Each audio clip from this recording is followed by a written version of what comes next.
Hello, and welcome to the first feature spotlight for Duck and Dodge. I am Rob. And I'm JC.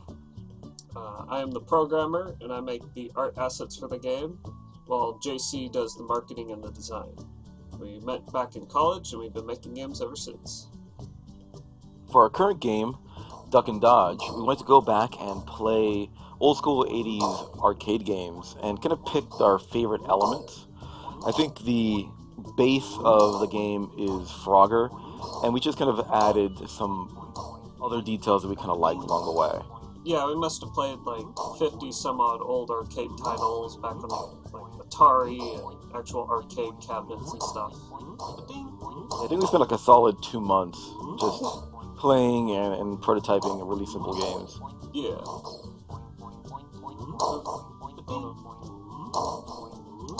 The point of this is that we're kind of doing just a low-key kind of quasi-podcast about the game as we play through it, to showcase some of the new features that we've added in the game and kind of give our own perspective on it. Yeah, I mean, we love all the YouTube videos and Let's Plays that people will do, but sometimes it's hard to demonstrate the changes we've made by just posting bullet points or screenshots. And hopefully this gives people a better idea of the changes that we make from build to build. And if people like this, we'll make this kind of video for every new build. Yeah. And the first thing that some of you may notice is that our name changed. We have a new logo. Yeah, originally the game was called Just Duck It because our protagonist is a duck. But we saw the name being used in so many different places and actually copyrighted. There was a fellow developer, Jakub. He was in Poland and he actually saw another game by the same name with a duck in it, and we knew it was just time to change it. Yeah. So after all our friends and people from social media voted, Duck and Dodge is what won. Yeah, and we actually like the way that the name sounds. The icon itself. Oh no, I ruined myself. No, you made a mistake. Ah! Good job. Okay. Nope. Oh, that was hard. The icon itself kind of represents a storybook to go along with like the childish nature of like the paper craft and the whole world. So we're still like tinkering with it now, designing it. But we have a new menu to show off too.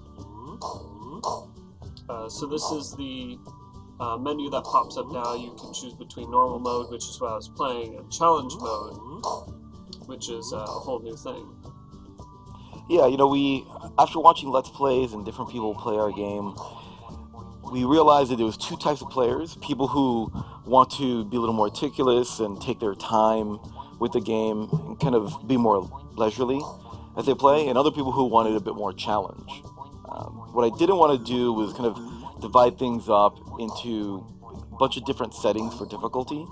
So we figured this other mode that kind of encourages people to play faster and take a risk was a good way to go. It still doesn't force you to move through the game quickly, but it encourages it, right? Because you have 3 lives to finish a set of 4 levels, and we time you on it. So the risk reward there is you can try to beat the level as fast as possible, but you could make some poor choices and die. If you make too many poor choices, then you start all over again. Yeah. On the other side, if you're too careful, your friends could have a better score than you because they finish it faster. Yeah, and then there's different. Oh no, this is a bad situation. I tried to go too fast. Yep. But we also I coded in different types of challenges.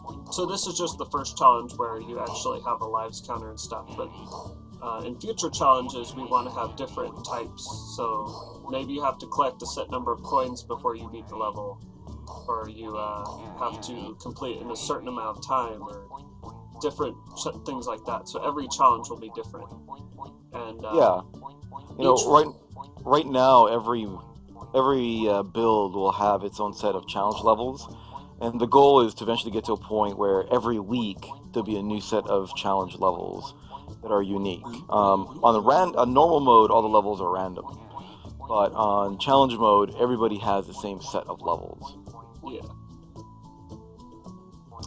And it also comes with like a leaderboard, so you can like check your scores against other people, and we've integrated virtual Facebook integration.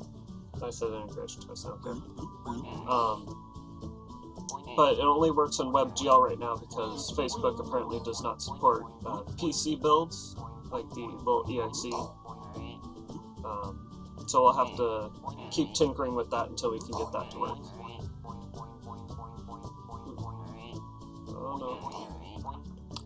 And on the front page, you'll see we've added a newsletter to the front. The idea is we want to keep people up to date with any major builds that come out. And eventually we're going to launch on iOS and Android. So if you've been a fan from the beginning, we want to make sure you're the first to be informed that it's coming out for iOS, Android, and hopefully do something special for you guys. So sign up for the newsletter, and we'll keep you up to date. Yeah, definitely.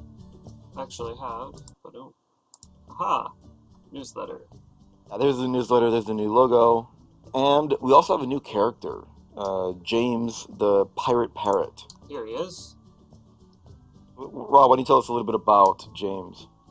Well, he's quite more colorful than all the other characters we have, and that's because parrots have the luxury of being able to have colors and not look weird. I'm sure if we had a beaver with all these kinds of rainbow fur things going on, like, that would look terrible. But we kind of based him on Captain Hook, so we gave him like the little pirate hat and sash and the twirly mustache because he might be evil. But he's definitely one of my new favorite characters just because of his colors and his little Yarhar sounds that I'm going to put in. So I guess that's about it, right? That's it for this week. Make sure to follow us on social media. Right on the front page of our game, we have links to and IndieDB. Sign up for IndieDB, follow us there, and you'll be also notified for any changes we make. Oh, yeah. Thanks again for watching, and we'll see you next time. Take care, guys.